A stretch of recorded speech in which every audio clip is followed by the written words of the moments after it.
heading to the game, be sure to stop by our listening booth. You can see 2 News Oklahoma's Emma Birch. We have our assistant news director out there, Sean Whitrock, as well. You can share something good with them happening in your community. We would love to see you there. You can see Emma, she has her clipboard, all of the story ideas. She's looking forward to it. We're looking forward to hearing from you and shining a spotlight on your neighborhood. Your first forecast, sponsored by Burgraff Disaster Restoration. Welcome back to Tiger Memorial Stadium in Broken Arrow, everybody. Broken Arrow and Union, our FNL game of the week. The two biggest school districts, I believe, in the entire state. Yeah, that's right. Neighbors and rivals. They've played this game for years and years. Of course, Union dominated the thing for the better part of 4 decades. There were multiple generations of BA kids who never did see the Tigers get a win. I think we got one when I was here.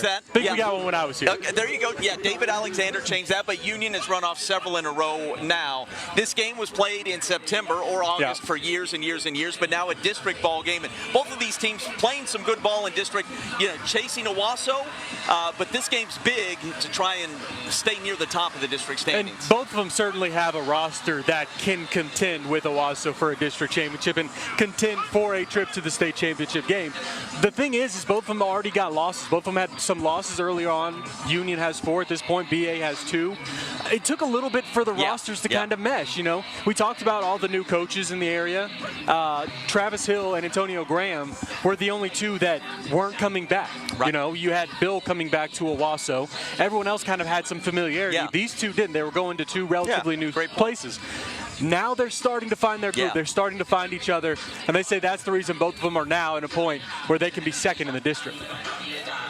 It's starting to mesh. I think it has from the word get-go, but it still takes some time. And, there's just not a mesh of the team itself, but even of a coaching staff, because we're new too. So it's coming together. We're very pleased with it. Like I said, but it's a week-by-week evaluation.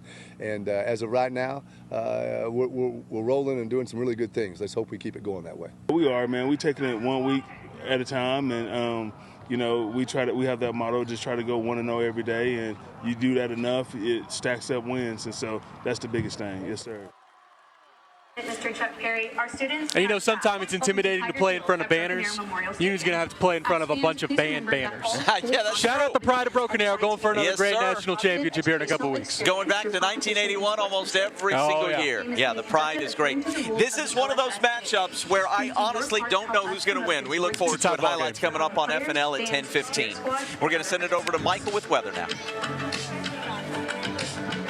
And let's see what we've got out there weather-wise as we go through the end of the week and into the upcoming weekend. I mentioned earlier the flood threat's going to go up as we head into tomorrow and into Saturday. Here it is hour by hour. And look at the temperature as well, how much it is going to struggle with the clouds and the rain. By far, by a long shot, our coolest of the season so far. Temperatures probably at best into the low 60s for some of us in the metro. And again, off and on heavy rain and thunderstorms are going to be likely. That's why we've got a flood watch that's in effect that takes us through Saturday morning. Where that watch is in effect, it's basically along into the west of Highway 69. Widespread 2 to 4 inches of rain. Locally, though, where some of those thunderstorms line up and start to train over each other, we could see maybe as much as 4 to 6 inches of rain. And mention the cooler temperatures, 50s tomorrow morning. That's not too bad in the morning, but we just don't warm up into the afternoon. Many of us to the north stuck in the low 60s at best, maybe at times during the rain in the upper 50s, perhaps a little more mild as you go farther to the south. We've got some high-level clouds that are filtering through right now. That upper-level moisture increasing, signs of that approaching storm system. But we will keep it dry out there tonight. Great view, as always, on the Wade's RV Weather Camera Network. And we'll take a look at things here full screen on dual Doppler. You can see some showers, even a few rumbles of thunder popping up now as you head west of I-35 from Guthrie back over to around Enid. And then farther to the south and to the west, you've got one severe storm tracking right near Frederick. And there is a threat for severe weather tonight, mostly across central and southern parts of the state. We'll watch those storms as they approach western portions of our forecast area as we go into tonight, but the severe threat will be winding down with those storms as it happens.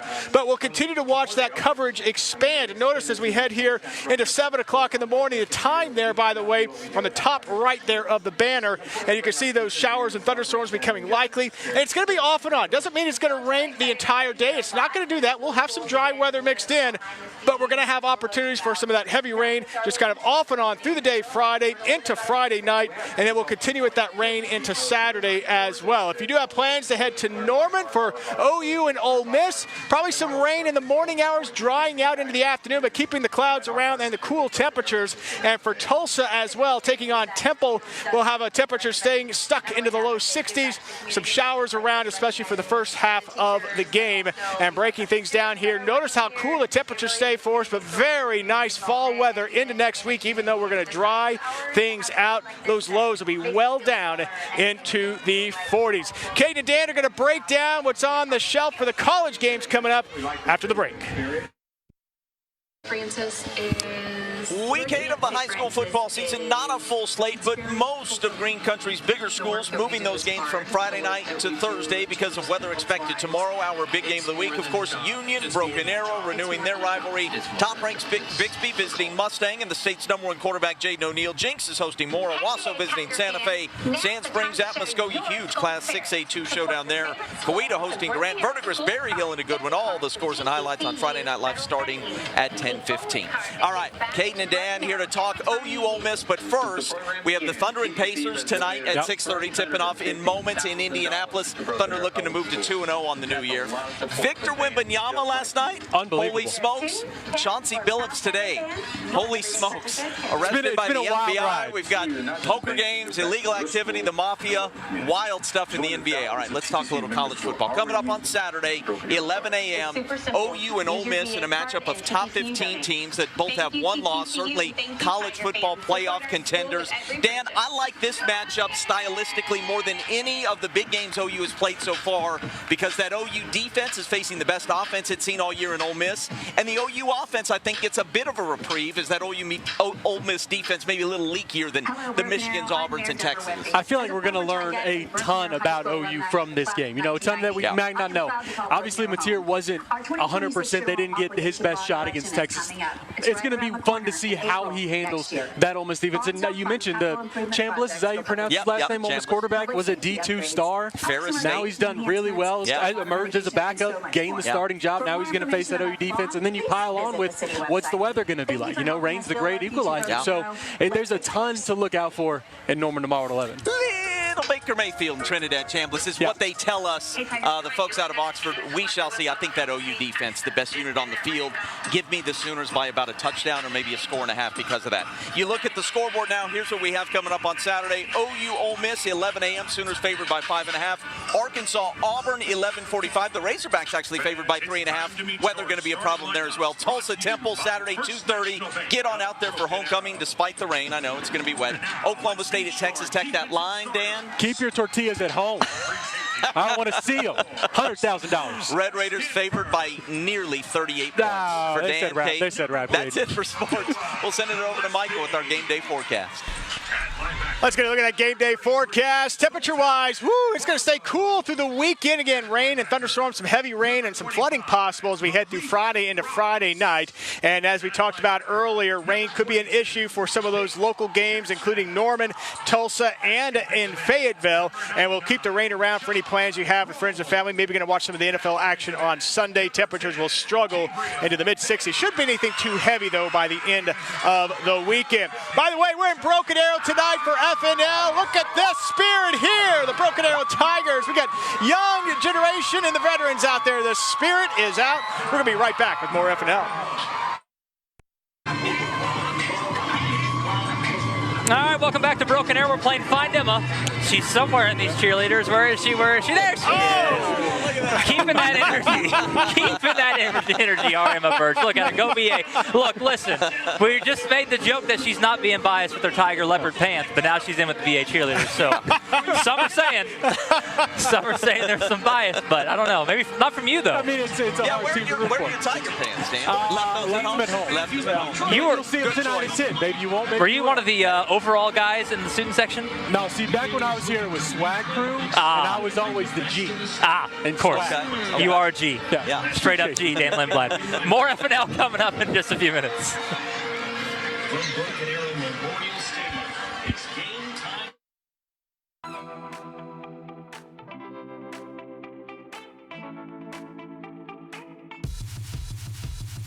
It's time time for Friday Night Live on 2 News Oklahoma, sponsored by Brahms.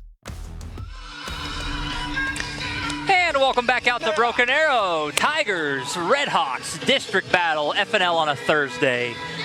We were talking about it earlier. All the coaching changes that happened at the state's biggest schools kind of rarefied air in that fact, isn't it? It was the biggest storyline of the offseason, and yeah, 2 programs with new eras. Antonio Graham at Union, alum, of course. Travis Hill coming back to Broken Arrow, where he was the defensive coordinator, leading the Tigers to the program's only state championship back in 2018. So something that's been interesting all season long, and Dan, 2 teams that I think are rounding into playoff form under their first year. Yeah, it's all about progression. That's what you want to get to this point. A lot of the 6A talk, most of the teams are going to get in the playoffs at the end of the day. Yeah. How you look the last 3 weeks of the season is going to tell a lot, and then also placement, because you don't want to be that team that plays Bixby in the second round. No. Because that's a tough pill. Not something you want. Not something you want. Hashtag blessed with the hoodie weather. Finally, spoken into existence after a month and a half of sweating out on FNL. And it could have been rain gear instead of hoodies. Yeah, so they moved these games from Friday to Thursday. Smart call, is it not, Michael? Absolutely. I mean, we could be out here in the rain tomorrow night, but we've got great weather out here for tonight. We're going to look at it hour by hour. There are some storm chances, though, moving in late tonight to tomorrow, which we'll look at. Good deal. Good deal. Emma Birch was with the cheerleaders just a moment ago. Now she is at the student section, it looks like. Emma, what we got going on? I'm out here with the Broken Arrow fan club up here. We have quite a lot of fans out here ready to possibly beat the Union Redhawks. I mean, y'all are going to win. They are pretty confident, but I will say, if the vibes out here are amazing, the weather is great.